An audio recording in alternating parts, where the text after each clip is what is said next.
জীবনযাপন একটা এত বড় একটা নেতার পক্ষে যাপন করা সম্ভব?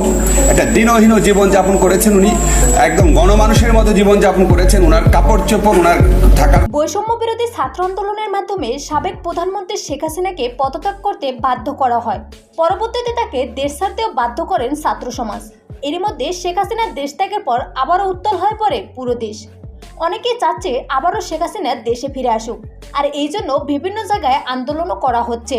আমরা দেশকে স্বাধীন করেছি, দেশের কোনো মানুষের কোনো কিছু হতে দিব না, আমরাই সরকার, আমরাই এইটা। তাদের মধ্যে বাদ যায়নি ঢাকা বিশ্ববিদ্যালয়ের শিক্ষক, বর্তমানের উপদেষ্টা আসিফ নজরুল। তিনি সম্প্রতি এক সংবাদ সম্মেলনে বলেন, ফাজলামি করেন আমাদের সাথে, আমিও প্রতি রাতে ঘুমাতে পারি না। শেখ হাসিনা যাই করুক না কেন, তিনি অন্ততপক্ষে দেশের উন্নয়ন করছে। সেই হিসেবে তাকে আবারও দেশে ফিরে আনার ব্যবস্থা করা হচ্ছে। তিনি আগে দেশে আসুক, তারপর আমরা আলোচনা করে দেখব তাকে গ্রেপ্তার করা যায় কিনা। অন্যদিকে ছাত্র সমন্বয়কদের উপর খেপেছে পুরো দেশ। বিভিন্ন স্থানে সমন্বয়কদের নামে করা হচ্ছে সমালোচনা। ওই সমন্বয়কদের বাপের ক্ষমতা আছে, সেই টিমের মেম্বার কারা কারা ছিল? আপনিও কি চান সাবেক প্রধানমন্ত্রী শেখ হাসিনা আবারও দেশে ফিরে আসুক? জানিয়ে দিন কমেন্ট করে।